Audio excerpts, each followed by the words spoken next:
Hello viewers, मैं फिर आपके सामने हाजिर हूँ कक्षा 12वीं की इंग्लिश की पुस्तक से फर्स्ट चैप्टर लेकर, जिसका नाम है द लास्ट लेसन। उसके मैं वीडियो नंबर 1, वीडियो नंबर 2 पहले बना चुका हूँ। अगर आपको पिछले वीडियोज़ नहीं देखे हैं तो आप यूट्यूब पर जाकर देख सकते हैं। तो अब आज हम वीडियो नंबर 3 शुरू करने जा रहे हैं। तो स्टूडेंट्स, हम शुरू करते हैं chapter. Then from one thing another, M. Hamel went on to talk of the French language, saying that it was the most beautiful language in the world. फिर एक बात के बाद दूसरी बात करते हुए मिस्टर हैमल फ्रांसीसी भाषा की बातें करने लगा, ऐसा कहते हुए कि यह संसार में सबसे सुंदर भाषा थी। The clearest, the most logical, that we must guard it among us and never forget it, because when a people are unslaved as long as they hold fast to their language, it is as if they had the key to their prison. सबसे स्पष्ट यानी कि the clearest, the most logical सबसे तर्कपूर्ण, and और यह कि हमें इसे अपने मध्य संभाल कर रखना चाहिए और इसे कभी नहीं भूलना चाहिए, क्योंकि जब लोग दास बना लिए जाते हैं तो जब तक वे अपनी भाषा के साथ पक्के जकड़े रहते हैं तो ऐसा होता है मानो उनके पास अपने जेल घर की चाबी हो। Then he open a grammar and read us our lesson. फिर उसने एक व्याकरण की पुस्तक खोली और हमें हमारा पाठ पढ़ाया। I was amazed to see how well I understood it. मैं यह देखकर हैरान रह गया कि मुझे यह कितनी अच्छी तरह से समझ आ रहा था। All he said seemed so easy.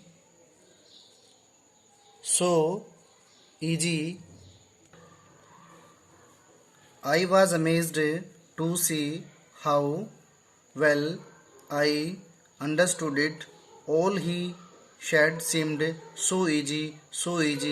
I think to that. मैं यह देखकर हैरान लगा कि मुझे यह कितनी अच्छी तरह से समझ रहा था। जितनी बातें उसने कही बहुत ही आसान प्रतीत हो रही थी। मैं ऐसा भी समझता हूँ कि मैं इतना ध्यानपूर्वक कभी नहीं सुनता था। I had never listen so carefully, यानी कि मैं कभी ध्यानपूर्वक भी नहीं सुनता था। And that he had never explained everything with so much patience, तथा यह कि सर हर चीज़ इतने धैर्य से कभी नहीं समझाते थे। I seemed almost as if the poor man wanted to give us all he knew before going away. लगभग ऐसा लग रहा था वह बेचारा आदमी जाने से पहले हमें वे सब बातें बताना चाहता था जिन्हें वह जानता था। And to put it all into our heads at one stroke, एक ही पल में, एक ही प्रयास में सब हमारे दिमाग में डालना चाहता था। After the grammar we had a lesson in writing. व्याकरण के पश्चात हमें लिखाई का एक पाठ करवाया गया। दैट डे, उस दिन, M Hamel had new copies for us. उस दिन मास्टर हैमल के पास हमारे लिए नई कॉपियाँ थी। Written in a beautiful round hand, France Alsace, जिनमें बड़ी बड़ी मोटी सुंदर लिखाई में लिखा हुआ था France Alsace. They looked like little flags floating everywhere in the school room. वे छोटी छोटी झंडों के जैसी लग रही थी जो कक्षा के कमरे में सभी जगह फहरा रही थी। Hung from the rod at the top of our desk. हमारी डेस्कों के ऊपर छड़ी से लटकी हुई। You ought to have seen how everyone set to work and how quiet it was. काश आप देखते कि किस तरह प्रत्येक अपने आप काम में लग गया और वहाँ कितनी शांति थी। The only sound was the scratching of the pens over the paper. एकमात्र आवाज़ कागज के ऊपर कलम के लिखने की थी। Once some beetles flew in, but nobody paid any attention to them. एक बार कुछ झींगे पतंगे उड़कर अंदर आ गए, किंतु किसी ने उनकी तरफ कोई ध्यान नहीं दिया। Not even the littlest ones. सबसे छोटे बच्चों ने भी नहीं। Who worked right on tracing their fish hooks as if that was French. जो अपनी अपनी मछली काटे ट्रेस करके बनाने में जुटे हुए थे, मानो वे भी फ्रांसीसी भाषा ही हो। 2. On the roof the pigeons cawed very low and I thought to myself, will they make them sing in German, even the pigeons. छत के ऊपर कबूतर बहुत धीमे स्वर में गिटर गिटर कर रहे थे और मैंने अपने मन में सोचा, क्या वे उन्हें जर्मन भाषा में गाना गवाएंगे, यानी कि कबूतरों से भी क्या जर्मन भाषा में गाना गवाएंगे। Whenever I looked up from my writing, I saw M. Hamel sitting motionless in his chair and gazing first at one thing. जब कभी अब मैं अपने लिखने के काम से नज़र ऊपर उठाता तो मैं मास्टर हैमल को कुर्सी पर बैठे हुए देखता था। कभी भी वे एक चीज़ को टकटकी लगाकर देख रहे थे। देन एट अनदर, फिर किसी दूसरी चीज़ को। As if he wanted to fix in his mind, मानो वह अपने दिमाग में सारी चीज़ें बसा लेना चाहते थे। Just how everything look in that little school room, उस छोटे से स्कूल के कमरे में प्रत्येक चीज़ बिल्कुल कैसी कैसी लगती थी। Fancy, for 40 years he had been there in the same place with his garden outside the window and his class in front of him. 40 वर्षों, तनिक सोचिए, 40 वर्षों से वह उसी जगह में रह रहा था। खिड़की से बाहर की तरफ उसका बाग तथा उसके सामने की तरफ उसकी कक्षा। जस्ट लाइक दैट, बिल्कुल वैसे ही। Only the desk and benches had been worn smooth, केवल डेस्क और बेंच घिस घिस कर चिकने हो गए थे। The walnut trees in the garden were taller, बाग में अखरोट के पेड़ लंबे हो गए थे। And the hopvine that he had planted himself twined about the windows to the roof, था जो बेल उसने स्वयं लगाई थी वो खिड़कियों के साथ चढ़ती हुई छत तक पहुंच गई थी। How it must have broken his heart to leave it all, इन सब को छोड़कर जाने से उसका कितना मन दुखी हो रहा होगा या उसका दिल टूट रहा होगा। पुअर मैन, बेचारा आदमी, to hear his sister moving about in the room above packing their trunks for they must leave the country next day, अपनी बहन की इधर उधर चलने की आवाज़ सुनकर जो ऊपर वाले कमरे में अपने बक्से पैक कर रही थी, क्योंकि उन्हें अगले दिन इस देश को छोड़कर चले जाना था। बट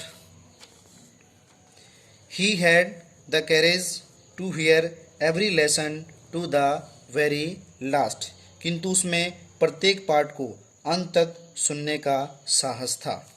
आफ्टर द राइटिंग, लिखाई के बाद, we had a lesson in history, हमें इतिहास का एक पाठ पढ़ाया गया।